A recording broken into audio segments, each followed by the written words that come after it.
Dear student, in this video, I will discuss about chemical kinetics. इस video में हम लोग केमिकल काइनेटिक्स रासायनिक बलगतिकी के बारे में पढ़ेंगे। ये केमिकल काइनेटिक्स है क्या? किसी भी रिएक्शन की दर बतानी हो, कोई भी रासायनिक अभिक्रिया कितने समय में पूर्ण हो जाएगी, अगर ये बताना हो तो हमें केमिकल काइनेटिक्स रासायनिक बलगतिकी पढ़ना होता है। केमिकल काइनेटिक्स में क्या पढ़ेंगे? रिएक्शन की दर बतानी हो, मींस रेट ऑफ रिएक्शन बताना हो। कौन कौन से ऐसे फैक्टर हैं जो उस रिएक्शन रेट को अफेक्ट करेंगे? मींस हमें प्रोडक्ट को ज्यादा बनाना है, तो प्रोडक्ट को ज्यादा बनाने के लिए हम कौन कौन से फैक्टर अप्लाई करेंगे, या हमें प्रोडक्ट में कमी करनी है तो कौन कौन से ऐसे फैक्टर अप्लाई करेंगे कि उसके प्रोडक्ट में कमी आए। तो फैक्टर अफेक्टिंग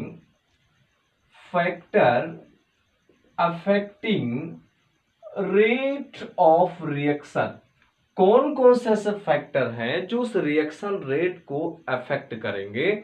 और तीसरा पॉइंट है मैकेनिज्म ऑफ द रिएक्शन। यहां हम मैकेनिज्म भी पढ़ते हैं, बट इनका जहां पे जो मैकेनिज्म होता है वो काइनेटिक मैकेनिज्म होता है।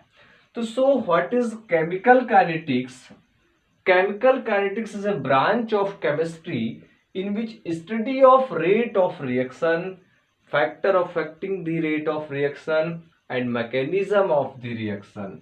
किसी भी रिएक्शन की मैकेनिज्म बताना, किसी भी रिएक्शन की दर को बताना, कौन कौन से ऐसे फैक्टर हैं जो रिएक्शन की दर को प्रभावित करते हैं, इसकी जानकारी लेना क्या कहलाता है? केमिकल काइनेटिक्स कहलाता है। तो मोस्ट इंपॉर्टेंट चैप्टर है ये। NEET, UP board, CBSE board और एग्जाम की दृष्टि से बहुत ही महत्वपूर्ण चैप्टर है, वेरी इंपॉर्टेंट चैप्टर है। इस चैप्टर में सबसे पहले हम लोग डिस्कस करेंगे रेट ऑफ रिएक्शन के बारे में, कि रेट ऑफ रिएक्शन होता क्या है, अभिक्रिया की दर किसे कहते हैं। तो हम लोग पढ़ेंगे रेट ऑफ रिएक्शन के बारे में। इसे हिंदी में बोलते हैं अभिक्रिया की दर। तो यहां पे अभिक्रिया की दर को पढ़ना है। अभिक्रिया की दर का मतलब ये है कि जिस तरीके से हम लोग फिजिक्स में वेग को पढ़ते आए हैं, ठीक वैसे ही फिजिक्स में हम वेग पढ़ते हैं, ऐसे ही यहां पर भी एक अभिक्रिया का वेग होता है। किसी भी रासायनिक अभिक्रिया का एक पर्टिकुलर वेग होता है, एक टाइम ड्यूरेशन होता है जिसमें वो रिएक्शन कंप्लीट होती है। तो ठीक फिजिक्स में जब हम वेग पढ़ते थे, हम लोगों ने पढ़ा है कि with respect to time change into the concentration, with respect to time change into the position, या फिजिक्स में हम लोग पढ़ते थे पोजीशन का चेंज होना, समय के साथ साथ किसी वस्तु की स्थिति में परिवर्तन हो जाना वेग कहलाता है। और यहां पर हम क्या पढ़ेंगे, मींस फिजिक्स में हम स्थिति में परिवर्तन करते थे, चेंजिंग लाते थे, लेकिन यहां पे जो रेट ऑफ रिएक्शन केमिस्ट्री में पढ़ेंगे तो वहां स्थिति में चेंजिंग नहीं लानी है। यहां पर किसकी चेंजिंग लानी है? यहां पर सांद्रता में चेंजिंग लानी है। तो यदि किसी वस्तु की सांद्रता में किसी भी रासायनिक अभिक्रिया में अभिकारक या उत्पाद की सांद्रता में परिवर्तन हो रहा हो, कंसंट्रेशन में चेंजिंग आ रही हो, तो हम कहेंगे वही उसकी अभिक्रिया की दर है। अभिक्रिया की दर बताने के लिए हम ये कैलकुलेट करते हैं कि उस रिएक्टेंट मॉलिक्यूल की सांद्रता में कितना परिवर्तन हो रहा है। अगर किसी भी रिएक्शन में की सांद्रता में परिवर्तन जो हो रहा है, चेंजिंग 0 है, मींस उस रिएक्शन में ना तो रिएक्टेंट में चेंजिंग आ रही है, ना तो प्रोडक्ट कंसंट्रेशन में चेंजिंग आ रही है, उससे चेंजिंग जो है वो 0 है। इट मींस उसका रेट ऑफ रिएक्शन, जो अभिक्रिया की दर है, वो रेट ऑफ रिएक्शन जो है वो भी क्या है? 0 है। तो मीन्स जो रेट ऑफ रिएक्शन है इसलिए totally depend upon to the change in to the concentration of the reactant molecules और concentration of the product molecules. Means rate of reaction अभिक्रिया की दर, अभिकारक की सांद्रता परिवर्तन या उत्पाद की सांद्रता परिवर्तन पर ही आधारित है, उसी पर निर्भर करता है। तो देखेंगे रेट ऑफ रिएक्शन क्या है। समय के साथ साथ with respect to time change into the reactant concentration और change into the product concentration is called rate of reaction. समय के साथ साथ अभिकारक की सांद्रता में परिवर्तन होना या उत्पाद की सांद्रता में परिवर्तन होना ही क्या कहलाता है, अभिक्रिया की दर कहलाता है। एक बार देखेंगे सभी लोग, मैंने मान लिया कि R is reactant molecules. R क्या है, एक रिएक्टेंट मॉलिक्यूल्स है which are convert into the product, जो प्रोडक्ट बना रहा है। तो जब ये R प्रोडक्ट में कन्वर्ट होगा तो क्या होगा, इसकी सांद्रता में रिएक्टेंट की जो कंसंट्रेशन है, रिएक्टेंट का जो सांद्रता है, इसमें क्या आएगी, कमी आएगी। रिएक्टेंट की सांद्रता में कमी आएगी और ये जो प्रोडक्ट है जब R में कमी आएगी तो means R change into the P, R product में चेंज हो रहा है, इसका मतलब प्रोडक्ट की सांद्रता में क्या होगी, वृद्धि होगी। मीन्स जब हम किसी रिएक्शन रेट को देखते हैं तो हम ये देखते हैं कि with respect to time decrease into the concentration of the reactant, जो रिएक्टेंट मॉलिक्यूल होगा उसके कंसंट्रेशन में कमी आ रही है and increase the concentration of the product molecules, product molecules की जो कंसंट्रेशन होगी वो बढ़ेगी। सो ऑलवेज साइन पॉजिटिव, यहां पर प्रोडक्ट को शो करने के लिए हम पॉजिटिव साइन का प्रयोग करेंगे और रिएक्टेंट को शो करने के लिए माइनस साइन का प्रयोग करेंगे। तो show positive sign and negative sign only show the decrease into the concentration and increase into the concentration. Positive sign ये बता रहा है कि प्रोडक्ट की सांद्रता में वृद्धि हो रही है और माइनस साइन ये बता रहा है कि रिएक्टेंट की सांद्रता में कमी हो रही है। तो आप कैसे डिफाइन करेंगे किसी रेट ऑफ रिएक्शन को, रेट ऑफ रिएक्शन को डिफाइन करने के लिए आप क्या करेंगे, रेट ऑफ रिएक्शन को आप डिफाइन करेंगे तो आप कह सकते हैं कि रेट ऑफ रिएक्शन क्या है, इन यूनिट टाइम, आप नोट कर सकते हैं, in unit time change into reactant concentration, reactant concentration or product concentration is called rate of reaction। एकांक समय में अभिकारक की सांद्रता या उत्पाद की सांद्रता में परिवर्तन होना ही अभिक्रिया की दर कहलाती है।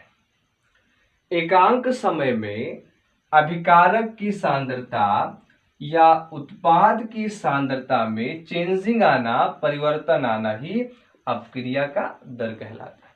मीन्स आप लिख सकते हैं rate of reaction, rate of reaction equal to, देखो यहां पे अगर हम रिएक्टेंट मॉलिक्यूल लेंगे मीन्स डिक्रीज इन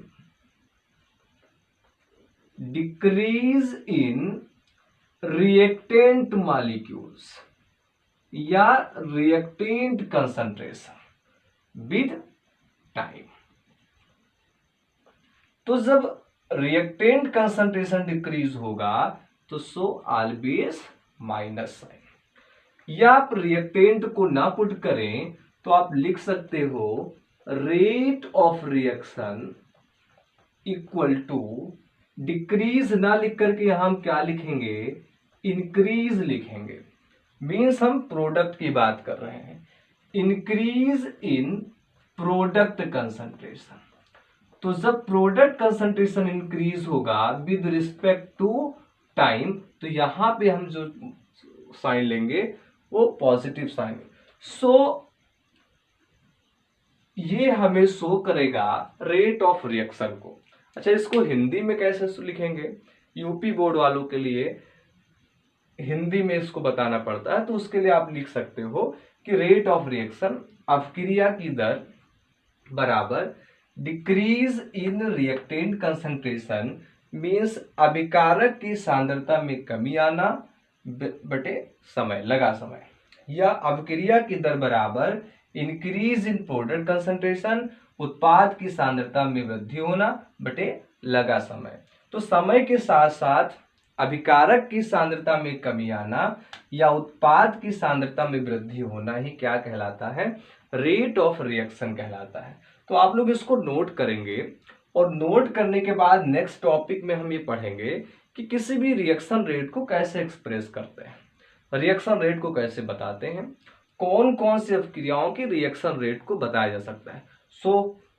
जल्दी से इसको नोट करेंगे सभी लोग।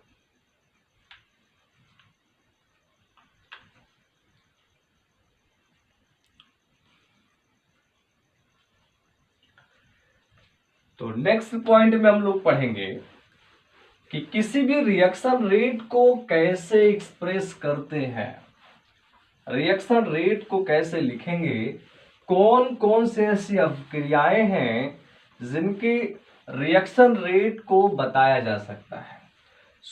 देखेंगे, मैंने मान लिया कि R is reactant molecules which are convert into the product. R कोई रिएक्टेंट है जो प्रोडक्ट बना रहा है। तो मैंने माना कि R जो है, जरा ध्यान देना बेटा यहाँ पे, कि R चेंज होगा, रिएक्टेंट में चेंजिंग आएगी। तो मैंने मान लिया कि इस रिएक्टेंट में थोड़ी सी चेंजिंग आई है, dx मोल प्रति लीटर, इतनी चेंजिंग आई है इस R में। कितने समय में? dt समय में, थोड़े से समय में, सूक्ष्म समय में। तो यहां पर जो टाइम इंटरवल है वो बहुत ही कम है। तो हम क्या लिख सकते हो? रेट ऑफ रिएक्शन बराबर अभिकारक की सांद्रता में परिवर्तन होना, रिएक्टेंट की सांद्रता में परिवर्तन होना। तो रिएक्टेंट की सांद्रता में कितना परिवर्तन हो रहा है? dx। तो हम क्या लिख देंगे? dx बटे लगा समय, कितना समय लग रहा है? dt लिख रहा है। अच्छा, हम लोगों ने पढ़ रखा है कि जब हम रिएक्टेंट को यूज करेंगे तो this is a reactant, always decrease into the concentration of the reactant, so always use minus sign. तो यहां पे हम किस साइन का प्रयोग करेंगे? माइनस साइन का प्रयोग करेंगे। तो हमें क्या मिला? Rate of reaction equal to minus dx upon dt। तो यहां देखेंगे जो रिएक्शन रेट होता है वो टू टाइप का रिएक्शन रेट होता है। Reaction rate is two type, first is average rate of reaction और second is a instantaneous rate of reaction, means तत्क्षणिक या तत्कालिक अपक्रिया की दर। तो अपक्रिया की दर ध्यान देंगे, यहां पर जो अपक्रिया की दर हमें बतानी है वो दो प्रकार की होगी। एक तो होती है औसत दर, एक हम लोग कहते हैं औसत दर, और दूसरे को कह दिया जाता है तत्कालिक, या इसी को बोल देते हैं बेटे तत्क्षणिक अपक्रिया की दर। तो तत्कालिक अपक्रिया की दर, average rate of reaction and instantaneous rate of reaction, दोनों में सिर्फ इतना डिफरेंस होता है, यहां पर जो टाइम इंटरवल है, यहां पे जो टाइम इंटरवल होगा वो मैक्सिमम होगा, टाइम इंटरवल जो होगा वो मैक्सिमम होगा। और यहां जो तत्कालिक है, तत्क्षणिक है, क्विक है, तुरंत है, यहां पे जो टाइम इंटरवल होता है वो टाइम इंटरवल बहुत ही मिनिमम होता है। तो ध्यान देंगे, अगर कहीं भी औसत दर की बात की जा रही है या तत्कालिक की बात की जा रही है तो ध्यान देंगे, आप ये देखेंगे कि उसमें टाइम इंटरवल कितना है। If the time interval is less then instantaneous rate of reaction, तत्क्षणिक या तत्कालिक अपक्रिया की दर, और if the time interval is maximum, time interval ज्यादा है तो वो एवरेज रेट ऑफ रिएक्शन होता है, औसत अपक्रिया की दर होती है। तो जरा देखेंगे, एक एक पॉइंट हम आप लोग को दे रहे हैं, जरा देखना कि एक रासायनिक अपक्रिया है, एक रासायनिक अपक्रिया में, एक रासायनिक अपक्रिया में, एक रासायनिक अपक्रिया में A change into B, A B में चेंज होता है, एंड टेकन टाइम, इस ए और ए को बी में चेंज होने में जो समय लगता है वो 5 सेकंड का समय लगता है, ध्यान देंगे। और दूसरा, ये फर्स्ट है, ये दूसरा रिएक्शन है जिसमें A change into the B, A B में चेंज होता है और ए को बी में चेंज होने में 10 मिनट का समय लगता है। अब यहां पे बताना है कि कौन सा तत्कालिक अपक्रिया है और कौन सा औसत अपक्रिया है। तो यहां पे देखेंगे time interval is very less, time interval बहुत कम है, 5 सेकंड है। तो so in this type of reaction is called instantaneous reaction, तत्कालिक अपक्रिया की दर। और यहां पे जो अपक्रिया की दर हो जाएगी वो कौन सी होगी, ये औसत अपक्रिया की दर होगी, औसत अपक्रिया। तो ये दो प्रकार के रिएक्शंस होते हैं, एक तो होता है एवरेज रेट ऑफ रिएक्शन जहां पे टाइम इंटरवल ज्यादा दिया गया होता है, दूसरा होता है तत्कालिक अपक्रिया की दर जहां पर टाइम इंटरवल बहुत कम दिया होता है। So rate of reactions calculate करने के लिए दो प्रकार की दर बताई जाती है, एक औसत अपक्रिया की दर बताई जाती है और एक तत्कालिक अपक्रिया की दर बताई जाती है। दोनों में आप लिख भी सकते हैं कि यदि रेट ऑफ रिएक्शन बताते समय टाइम इंटरवल ज्यादा हो तो वो औसत अपक्रिया का दर होता है, और यदि रेट ऑफ रिएक्शन बताते समय टाइम इंटरवल कम होता है तो वो तत्कालिक, तत्क्षणिक या इंटेंसियस रेट ऑफ रिएक्शंस होता है। तो इसको नोट करेंगे, फिर अगले पॉइंट पे हम लोग बढ़ते हैं।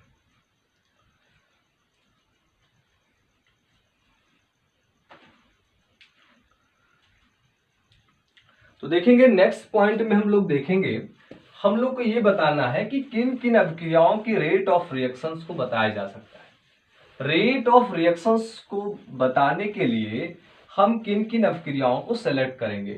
तो रेट ऑफ रिएक्शन के बेस पे, रेट ऑफ रिएक्शन के बेस पे मैंने कैटेगराइज किया है रिएक्शंस को। एक रिएक्शंस है जो very fast reaction, very fast reaction. एक रिएक्शन है जिसे हम लोग बोलते हैं मॉडरेट रिएक्शन। मॉडरेट रिएक्शन को ही आप बोल सकते हो स्लो रिएक्शन। और एक टाइप का रिएक्शन है, this type of reaction is very slow reaction. तो यहां तीन प्रकार के रिएक्शन को शो किया गया है, वेरी फास्ट रिएक्शन, मॉडरेट और slow reaction, very slow reaction. तो ये जो वेरी फास्ट रिएक्शन है वो बहुत ही तेजी से होने वाला है, मतलब इसका टाइम इंटरवल बहुत ही कम है। टाइम इंटरवल कितना है, वेरी फास्ट रिएक्शन के बारे में बात करेंगे, वेरी फास्ट रिएक्शन। तो इस वेरी फास्ट रिएक्शन के बारे में बात करेंगे कि जो वेरी फास्ट रिएक्शन है वो बहुत ही कम समय में कंप्लीट होती है, बहुत तेजी से होने वाली अपक्रिया है। इतना कम समय लगता है 10 की घात -3 सेकंड, 10 की पावर -3 सेकंड में जो रिएक्शन कंप्लीट हो जाता हो, इतने कम समय में कंप्लीट होता हो, तो हम ऐसे अपक्रियाओं की दर का कैलकुलेशन नहीं कर सकते। कौन कौन सी रिएक्शंस वेरी फास्ट होंगी, तो ध्यान देंगे आयनिक रिएक्शन। जितनी भी आयनिक रिएक्शंस हैं वो बहुत ही तीव्र होती हैं, और उन आयनिक रिएक्शंस का हम रेट ऑफ रिएक्शन, उनकी दर को बताया जाना संभव नहीं होता है। तो क्या आयनिक रिएक्शन की दर को बताया जा सकता है, तो आप कह सकते हैं ऐसी अपक्रियाओं की दर को बताया जाना संभव नहीं होता है, क्योंकि टाइम इंटरवल बहुत ही कम होता है। कौन कौन से उदाहरण होंगे वेरी फास्ट रिएक्शन के, तो हम लोगों ने पढ़ रखा है उदासीनीकरण की अपक्रिया, जिसमें हम लोग रिएक्ट कराते हैं HCl प्लस NaOH, एक अम्ल होता है एक क्षार होता है, दोनों मिलकर के एक उदासीन यौगिक बना देते हैं। यहाँ पे देखेंगे ये प्लस में होगा, ये माइनस में होगा, so it is also called ionic reaction. हम इसीलिए इसको आयनिक रिएक्शन कहते हैं क्योंकि ये यौगिक कैसे होते हैं, आयनिक यौगिक होते हैं। अच्छा, इसका प्लस वाला पोर्शन इसके माइनस पोर्शन से जुड़ेगा तो क्या बनेगा, NaCl, और H जुड़ेगा OH से तो क्या बन जाएगा, H2O बन जाएगा। तो ऐसी अभिक्रियाओं के रेट ऑफ रिएक्शन को बताया जाना संभव नहीं होता है। दूसरा है बेटे NaCl प्लस AgNO3, क्या ऐसे रिएक्शंस के दर को बताया जा सकता है? सिलेक्ट करके आप लोग खुद आंसर देंगे। देखो ये प्लस में टूटेगा, ये माइनस में टूटेगा, ये प्लस में टूटेगा, ये माइनस में टूटेगा, तो क्या इस प्रकार के रिएक्शंस के रेट को बताना संभव है? जो भी है वो आप लोग करेंगे। फिलहाल मैं इसको कंप्लीट कर दूं और आपको बताना है कि क्या रेट बताना संभव है या नहीं है।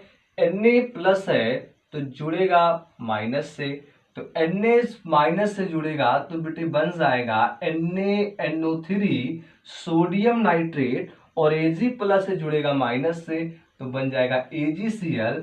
अब आपको बताना है कि क्या इसके रेट कैलकुलेशन किया जा सकता है या नहीं किया जा सकता है। देखो तीसरे टाइप पर चलते हैं, वेरी स्लो रिएक्शन की बात करेंगे। वेरी स्लो रिएक्शन, तो जो वेरी स्लो रिएक्शन है इसके भी रेट को रेट बताना संभव नहीं है। जो रिएक्शन वेरी स्लो होता है इसके भी रेट को नहीं बताया जा सकता है। अच्छा, क्यों नहीं बताया जा सकता है? क्योंकि इसमें जो टाइम इंटरवल है बहुत ज्यादा है। मतलब ये अभिक्रिया इतनी धीमी गति से होती है कि ये पता ही नहीं चलता है कि अभिक्रिया हो रही है या अभिक्रिया नहीं हो रही है। मीन्स एक बहुत अच्छा उदाहरण है रस्टिंग ऑफ आयरन। लोहे में जंग लगना, लोहा रखा हुआ है और 6 महीने में उसमें जंग ले रहा है, 1 महीने का समय ले रहा है, तो टाइम इंटरवल इतनी ज्यादा है, रिएक्शन इतनी धीमी गति से हो रही है कि इसके रेट को कैलकुलेशन नहीं किया जा सकता। तो यहां पर क्या था, यहाँ टाइम इंटरवल बहुत कम था, यहाँ टाइम इंटरवल बहुत ज्यादा है, तो इन दोनों दशाओं में अभिक्रिया की दर को बताया जाना संभव नहीं है। एग्जाम्पल मैंने क्या लिया है यहाँ पे, लोहे में जंग लगना, रस्टिंग ऑफ आयरन, क्या इसके रेट को बताना संभव है? तो ऐसे अभिक्रियाओं के रेट को बताना संभव नहीं होता। अच्छा, मॉडरेट रिएक्शन जो है, मॉडरेट रिएक्शन का हम रेट बता सकते हैं। मॉडरेट रिएक्शन का रेट बता सकते हैं, क्यों? क्योंकि इस प्रकार की अभिक्रियाओं का टाइम फिक्स होता है। ये इनका फिक्स है कि इतने समय में ये रिएक्शन कंप्लीट हो जाएंगे। ये रिएक्शन नाइदर वेरी फास्ट ना वेरी स्लो, ना तो बहुत तेजी से होंगे और ना ही बहुत धीमे से होंगे। तो कौन कौन से रिएक्शन है जरा देखेंगे। H2 plus I2 gives out 2HI, क्या ऐसी अभिक्रियाओं की दर को बताना संभव है? तो यस, बिल्कुल है। ऐसी अभिक्रियाओं के रेट को हम बता सकते हैं। N2 plus 3H2 gives out 2NH3, क्या ऐसी अभिक्रियाओं के रेट को बताया जा सकता है? तो बिल्कुल ऐसी अभिक्रियाओं के रेट को बताया जा सकता है। एक उदाहरण देखेंगे, एग्जाम्पल और देखेंगे। CH3 COOCH3 dissolve in NaOH, क्या ऐसी अभिक्रिया के रेट को बताया जा सकता है? तो बिल्कुल ऐसी अभिक्रिया के रेट को भी बताया जा सकता है। चलो इसको मैं कंप्लीट कर देता हूं, इसको आप लोग कंप्लीट करेंगे। यहां से टूटेगा, CH3 जुड़ेगा OH से और Na जुड़कर यहां आएगा, कंप्लीट करेंगे और कंप्लीट करके कमेंट बॉक्स में इसका आंसर दे देंगे। चलिए इसको नोट करेंगे और फिर इसके आगे का टॉपिक जो है, जो हम लोग को पढ़ना है कि रेट पे कैसे कैसे न्यूमेरिकल बनते हैं, उस न्यूमेरिकल्स के बारे में मुझे पढ़ाना है। तो इसको जल्दी से नोट करेंगे फिर देखते हैं।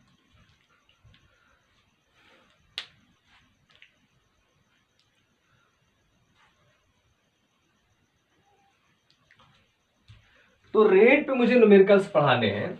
रिएक्शन रेट पे न्यूमेरिकल क्या है कि एक रासायनिक अभिक्रिया है, ध्यान से देखेंगे।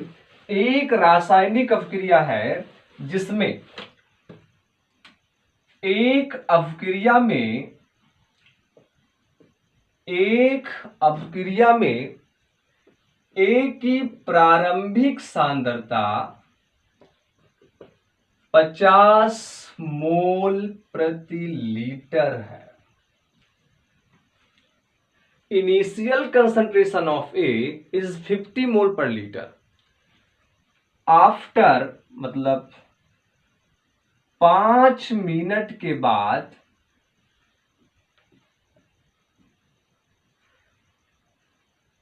ए की सांद्रता 25 मोल पर लीटर हो जाती है। दर बताइए। इंग्लिश में भी सुन लेंगे इसको। Calculate rate of reaction when A reaction A is initial concentration is 50 मोल पर litre. After 5 minute A change into and find 25 मोल पर लीटर। 5 मिनट के बाद ए की जो प्रारंभिक मात्रा है 50 मोल पर लीटर, वो घट करके 25 मोल पर लीटर हो जाती है। तो हमें बताना है अपक्रिया के दर। तो हम जानते हैं बेटे, क्या जानते हैं? रेट ऑफ रिएक्शन के बारे में जानते हैं। हम जानते हैं रेट ऑफ रिएक्शन बराबर माइनस अभिकारक की सांद्रता में कमी। अभिकारक की सांद्रता में कमी बटे लगा समय। अच्छा, तो अभिकारक की सांद्रता में कितनी कमी हो रही है? 50 पहले था, बाद में कितना बचा? 25। तो अंतिम सांद्रता माइनस प्रारंभिक सांद्रता। पहले 50 था, बाद में 25, तो अंतिम 25 प्रारंभिक 50 बटे लगा समय। लगा समय कितना? 5 मिनट।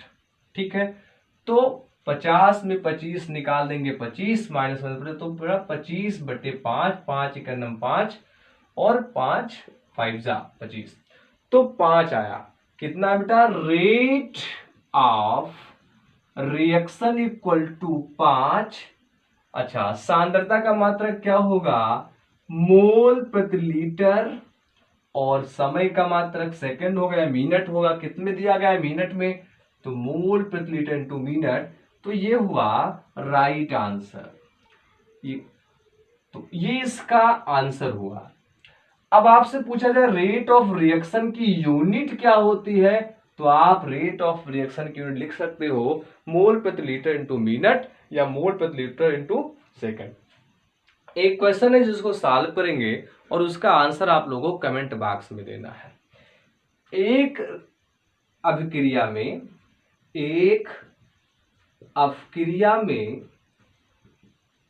की प्रारंभिक सांद्रता 0.200 मोल प्रति लीटर है। 10 मिनट के बाद ए की सांद्रता 0.150 हो जाती है। तो अवक्रिया की दर बताइए। तो देखेंगे इसका आंसर आप लोगों को कमेंट बॉक्स में देना है। और यदि आपको समझ में आया हो तो इस चैनल को सब्सक्राइब करेंगे, शेयर करेंगे, लाइक करेंगे।